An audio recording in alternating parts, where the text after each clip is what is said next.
बिस्मिल्लाहिर्रहमानिर्रहीम। अस्सलाम वालेकुम दोस्तों, मैं हूं आपका मेज़बान सदाकत अली और एग्रीकल्चर रेवोल्यूशन में आपका खुशामदीद। जब किसी फसल की काश्त के बारे में बात की जाती है तो सबसे पहले हर ज़िम्मेदार की ये ख्वाहिश होती है कि वो जो भी फसल लगाए उससे खूब आमदन कमाए। ये तभी मुमकिन होता है जब मार्केट में उसका कंपटीशन कम हो, और कंपटीशन दो वजूहात की वजह से कम हो सकता है। या तो उस फसल को तैयार करना बहुत मुश्किल होता है, या उस फसल को तैयार करने में जो अखराजात होते हैं वो ज़्यादा होते हैं। आज हम इस वीडियो में बात करेंगे भिंडी के हवाले से। जैसे देखा जाता है कि शुरुआत में भिंडी के रेट अच्छे मिल जाते हैं और सर्दियों में भिंडी आना शुरू हो जाती है।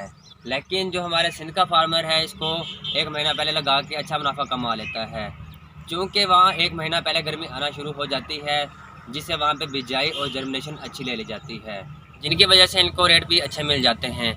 यहाँ देखा जा सकता है कि यहाँ पे जनवरी में इसकी काश्त की गई थी, तो यहाँ पे फ्रूटिंग देखी जा सकती है और अब फसल तैयार है और यहाँ पे चुनाइयाँ भी हो रही हैं। लेकिन सिंध में नवंबर और दिसंबर में इसकी काश्त कर दी जाती है, जिसकी वजह से उनकी जो है एक माह पहले सब्ज़ी आ जाती है और उन्हें मुनाफा बख्श पैदावार मिल जाती है, और वो अपनी भिंडी बोरे में भिजवाता है, जिससे उसे खातर खा मुनाफा भी मिल जाता है। लेकिन जो पंजाब का फार्मर है तकरीबन जनवरी में इसका शापर ख़रीद के खेलियों में बिछा के इसकी जर्मिनेशन करवाता है। लेकिन सिंध का फार्मर जो एक माह पहले भिजवा देता है, एक डेढ़ माह का मतलब 1 से 1.5 लाख रुपये का ज़्यादा मुनाफा, तब तक वो अपने सारे अखराजात भी पूरे कर लेता है। और जब बात करें इसके औकात की कि इसे कब कब लगाया जाता है, तो इसको 20 जून के बाद भी लगाया जा सकता है, इसको गंदम की कटाई के बाद भी लगाया जा सकता है। ये वो औकात हैं जब हम भिंडी को काश्त कर सकते हैं और इसकी अच्छी पैदावार हासिल कर सकते हैं। तो जब इसको लगाने के तरीके की बात करें तो बेड से सेंटर का जो फासला है वो 4 फुट होता है, और ये भी देखा गया है कि जितना पौधा पानी से ज़्यादा दूर होगा उसकी ग्रोथ भी अच्छी होगी और उसका कद भी ज़्यादा बढ़ेगा, क्योंकि इनकी जो जड़ें हैं तकरीबन ज़मीन में 1 फुट से ज़्यादा अंदर जाने की सलाहियत रखती हैं और वो दूर से ही पानी को जज़ब कर लेती हैं। बीज की अच्छी जर्मिनेशन के लिए पानी को खिलियों तक चढ़ा दें तो इसकी सलाब चढ़ जाती है, जिससे इसकी अच्छी जर्मिनेशन हो सकती है।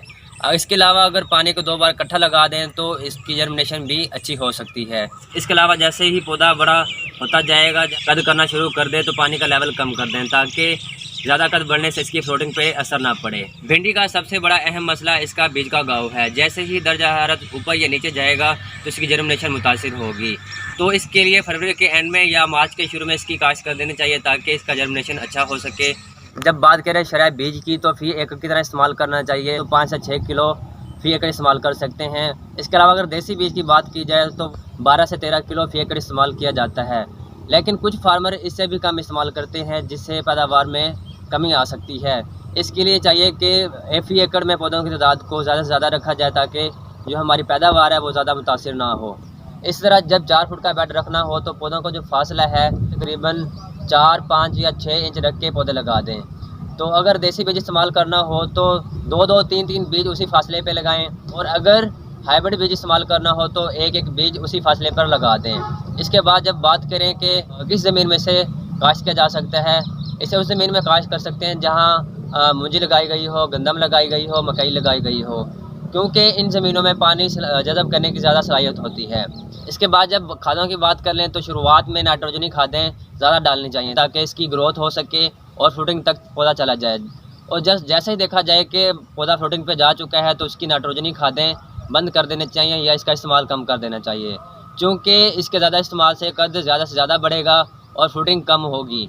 और ज़्यादा खादों के इस्तेमाल से जो इसका नोड से नोड का फासला है वो भी जो है ज़्यादा होगा। यहाँ पे देखा जा सकता है कि यहाँ पे इसका नोड से नोड का जो फासला है कम से कम है, और जितना ज़्यादा फासला कम होगा तो इसके हर नोड पे एक भिंडी लगेगी, जिसका मतलब ये है कि इसकी पैदावार में भी इजाफा होगा। लेकिन जितना फासला ज़्यादा होगा इसकी भिंडी भी कम लगेगी और पैदावार भी कम होगी। इसके अलावा आप इसको स्ट्रेस देने के लिए, ज़्यादा फ्रूटिंग हासिल करने के लिए, कद रोकने के लिए कुछ खादें जैसे पोटाश दे सकते हैं, ताकि इसका कद रोक सके और इसकी ज़्यादा से ज़्यादा फ्रूटिंग हासिल हो सके। इसके अलावा जब बात करें पानी की तो पानी का जो शेड्यूल है, तरीक़ाकार है, उसको ज़मीन के मुताबिक लगाएं। इसके अलावा 4 दिन के वक्फे के बाद लगाएं, 8 दिन के वक्फे के बाद लगाएं। इसके बाद आप भिंडी के पत्तों को देख के भी पानी लगा सकते हैं। ज़्यादा पानी देने की वजह से इसका कद ज़्यादा बढ़ेगा और इसकी जो फ्रूटिंग है वो भी ज़्यादा मुतासिर होगी। इसी तरह जब बात कर लें बीमारियों की तो गर्मी में इसकी जो बीमारियां हैं कम लगती हैं, लेकिन जो इसके कीड़े हैं इनका ज़्यादा हमला होता है, जिनमें हमारे पास सुंडी है, तेला है और सफ़ेद मक्खी है। तो इसके तदराक के लिए, इसके बचाव के लिए कुछ मुख्तलिफ स्प्रे की जाती हैं, जिनमें सजेंटा का एक्टारा है, पोलो है, मैच है। ये जो प्रोडक्ट्स हैं इन्हें इस्तेमाल करके हम इनका तदराक कर सकते हैं। जैसे देखा जाता है कि टनल में सबसे ज़्यादा मसला पॉलिनेशन का आता है, तो इसके लिए शापर को हटा दें। लेकिन शापर हटाने के साथ साथ जैसे ही गर्मी की शिद्दत बढ़ेगी और बारिशें ज़्यादा पड़ेंगी तो बीमारी भी बढ़ जाएगी। तो इस बीमारी को दूर करने के लिए आप मुख्तलिफ जो है एक हफ़्ते में मुख्तलिफ स्प्रे कर सकते हैं, जिनमें हमारे पास रिवर्स है, अवीटो है, अलावा ड्रैगन है। यह मुख्तलिफ जो बीमारियों के लिए प्रोडक्ट्स इस्तेमाल किए जाते हैं, इन्हें इस्तेमाल करके आप बीमारी को दूर कर सकते हैं। इसके अलावा जब पौधा फ्रूटिंग पे हो और पिकिंग कर लें तो इसके लिए आप अमोनियम या पोटाश दें, ताकि इसकी जो फॉस्फोरस की ज़रूरियात हैं पौधे की वो पूरी हो सकें। जब बात करें कि इसकी जो तुड़ाई है किस तरह आसान कर सकते हैं, तो इसकी तुड़ाई आसान करने के लिए जो बेहतर वक्त समझा जाता है वो सुबह का वक्त है। अक्सर लोग या काश्तकार जो हैं फजर की नमाज के बाद इसकी तुड़ाई शुरू कर देते हैं और तुड़ाई के बाद ही नाश्ते को पसंद करते हैं, चूँकि सुबह टाइम इसकी जो डंडी है वो ज़्यादा नरम होगी और तोड़ने में भी आसानी होगी। इस तरह जैसे कि यहाँ पे एक लगी हुई है भिंडी, इसकी जो डंडी है वो बहुत ज़्यादा नरम होती है। सुबह के टाइम आप इस तरह इसको मोड़ के तोड़ सकते हैं, लेकिन वक्त गुजरने के साथ साथ जो इसकी डंडी है वो भी सख्त होगी और वक्त गुजरने के साथ साथ जो इसका रेट है वो भी कम मिलेगा, क्योंकि नरम भिंडी और जो इसका साइज़ है तकरीबन 2 से 3 इंच का, वो अच्छा रेट दे जाता है। लेकिन जैसे ही इसका साइज़ ऊपर जाएगा तो या इसकी डंडी सख्त होगी तो रेट अच्छा नहीं मिलेगा। इसलिए मुनासिब वक्त पे इसकी जो है तोड़ाई कर लें ताकि अच्छी से अच्छी पैदावार हासिल हो सके।